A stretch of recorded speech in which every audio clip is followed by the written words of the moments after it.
Here's the head coach of the Cavaliers, Dane Damron. Coach, another test this weekend, finally back at home against the Pioneers of Tusculum.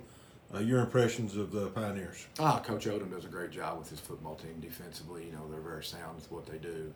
Offense, they're very multiple. Try to get the ball and attack the flanks and try to formation you and shift to motion and do some things. So it'll be a tall task, but we're excited. Coach, looking at them, really on paper, very similar start to the season that we've had. Both teams 1-5. When they've scored in the 20s, they've been successful, and when they've not, they've had a hard time.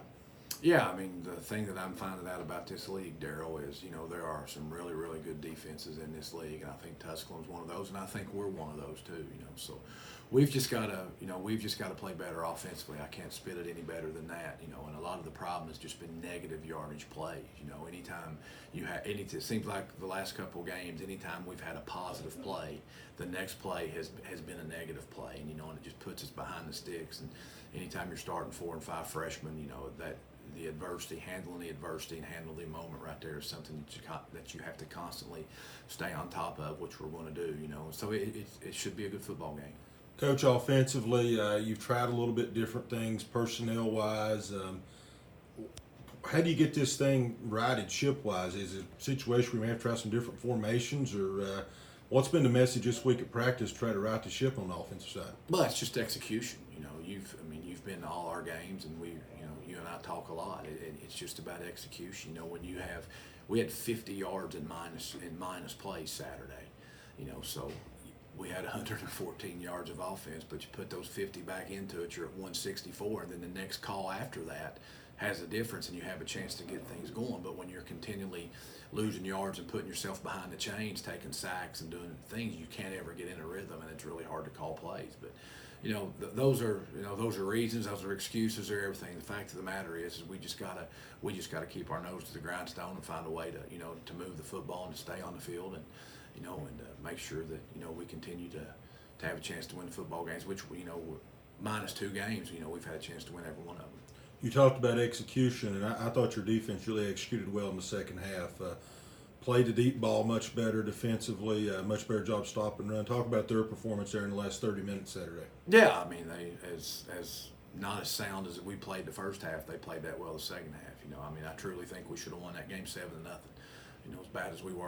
As bad as we were offensively, we still could have won that game 7-0. And I understand that that's putting a lot of pressure on the defense, which we've done several times, throughout my career here at UVA-Wise. But they played well. I thought the defensive coaches did a really good job and made some adjustments and some of the stuff that we were doing. And we just got to play better everywhere. This is a really good league.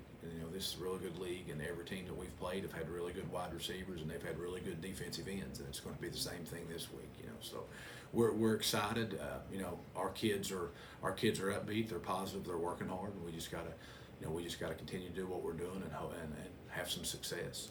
Seems like every week when the game's over, you look at the stat sheet and Marcus Terra has another big game. And I thought last week he really tackled well in space, career high 3.5 tackles for loss. Talk about his play and kind of leadership he provides there on the back end. Well, this was the best game that Marcus had played. I think that he would tell you the 2 games before that, statistically they may have been pretty good, but from what he expects of himself, he wasn't as good as he thought he could be. But Marcus is he's not a big talker. He's just a doer, and great young man, going to be successful with whatever he does in life. And he's a good leader for the football team just because he goes out and plays. Generally your best leaders are your best players, and so he's done a really good job.